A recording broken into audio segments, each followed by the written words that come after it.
ADX Florence, built south of Florence, Colorado in 1994, is the most secure prison in the United States prison system. America's only federal Supermax prison is home to some of the world's most dangerous criminals, including names you might recognize. Today, we will tell you about the Florence Supermax, America's toughest prison.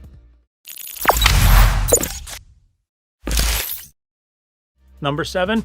What is a Supermax prison?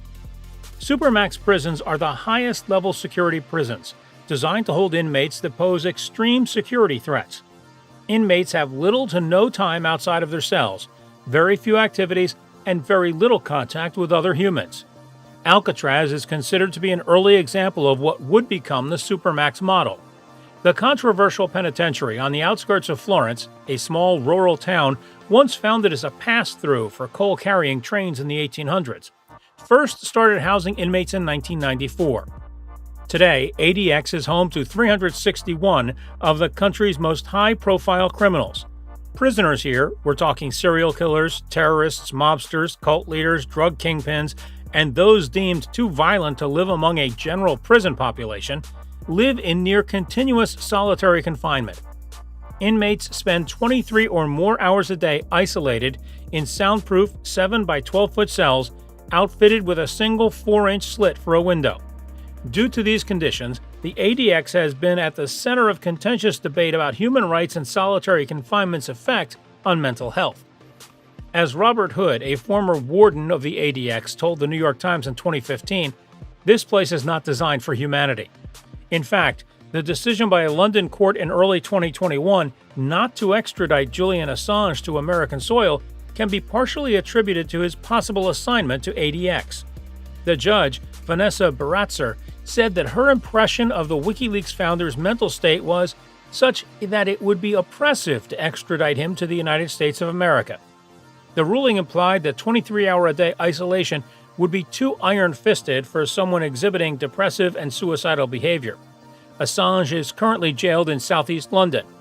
The last time ADX made headlines for a high-profile individual was in 2019, when Joaquin El Chapo Guzman, the leader of Mexico's Sinaloa drug cartel, was relocated to Colorado after being sentenced to life plus 30 years on international drug trafficking charges.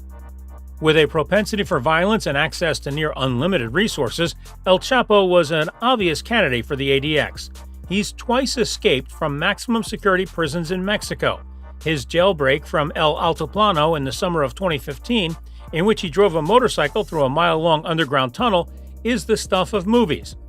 As was his recapture by Mexico's Marines in January 2016, which was preceded by a massive 6-month manhunt, a deadly gunfight, and El Chapo slipping out of an escape hatch hidden behind a closet mirror. No one has ever escaped the ADX, although there has been one homicide within its walls, which is why it's been called the Alcatraz of the Rockies. Most prisoners get out only in death, via transfer to another facility, or in very few cases, if they live long enough to see their release date. Number 6. The U.S.'s most secure prison. Commonly referred to as a Supermax prison, it has 490 beds in a compound which encompasses 37 acres. The prison was designed to house prisoners deemed too dangerous or high profile for regular incarceration, and nearly 95% of all inmates that have been sent to Florence were transfers with histories of violent behavior in other prison facilities. ADX Florence is known for its harsh conditions. Inmates are kept in solitary confinement for 23 hours a day. The hour they are allowed out is into a bigger cell with vaulted ceilings called the empty swimming pool. This room has a 4-inch by 4-foot skylight as the only window. It is designed to prevent the prisoners from knowing where they are, and they still spend this time alone. For at least the first 3 years, prisoners are not allowed to come in contact with other prisoners at any time, anywhere on the premises. Over time, good behavior can earn inmates more outside time, and for the most fortunate, a possible transfer back to a less secure prison can await. The cell furniture is limited to a desk, stool, and a bed, and each is constructed of poured concrete. The toilets are designed to shut off if plugged, and the showers are on timers. Rooms may have mirrors, lights, radios, and in very rare instances televisions, but these are used as privileges based on behavior and are seldom awarded. There is no mess hall. Food is hand-delivered to each inmate by the guards. The prison has a multitude of motion detectors and cameras, 1,400 remote-controlled steel doors, and 12-foot-high razor wire fences. It would be difficult to classify the prisoners as being unfairly treated, given the circumstances which likely got them there. Former ADX wardens have described the place as a cleaner version of hell. The prison operates under the strategy of sensory deprivation and solitude. Inmates are left to their own thoughts, which often leads to hallucinations, memory loss, and increasingly irrational behavior. Number 5. ADX has a reputation for being escape-proof. El Chapo has escaped prison twice while being held by Mexican authorities, in 2015 and 2001. But ADX is different.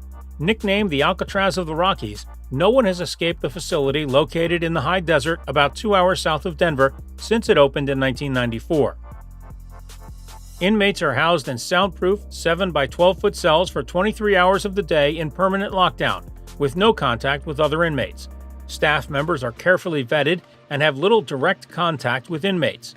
Each cell contains a bunk, desk, stool, and shelf made of concrete, and a steel sink and toilet. Inmates can see outside of their cell through a single window that is 3 feet high and 4 inches wide, according to the New York Times. Most cells have televisions. According to the SF Gate, ADX is the only prison specifically designed to keep every occupant in near total solitary confinement. Number 4. ADX was born after the killing of 2 correctional officers. According to the Washington Post, ADX was conceived in the wake of the killing of 2 correctional officers on October 22, 1983, at the Marion Federal Prison in Illinois, what was at the time the toughest federal prison in the country. After their deaths, Marion was changed into an all-lockdown facility and served as the test model for other Supermax lockdown facilities like Pelican Bay and eventually ADX. Number 3. Worse than death. Current C1 columnist Robert Hood, who served as ADX warden from 2002 to 2005, described life in ADX in stark terms to CNN. As soon as they come through the door, you see it in their faces. That's when it really hits you. You're looking at the beauty of the Rocky Mountains in the backdrop. When you get inside, that is the last time you will ever see it. The Supermax is life after death. It's long-term. In my opinion, it's far much worse than death. Number 2. It holds many high-profile inmates. A facility for the worst of the worst obviously holds a lot of criminals with household names. ADX Florence is home to some of this country's most violent and evil criminals. It is also the #1 holding facility for convicted terrorists.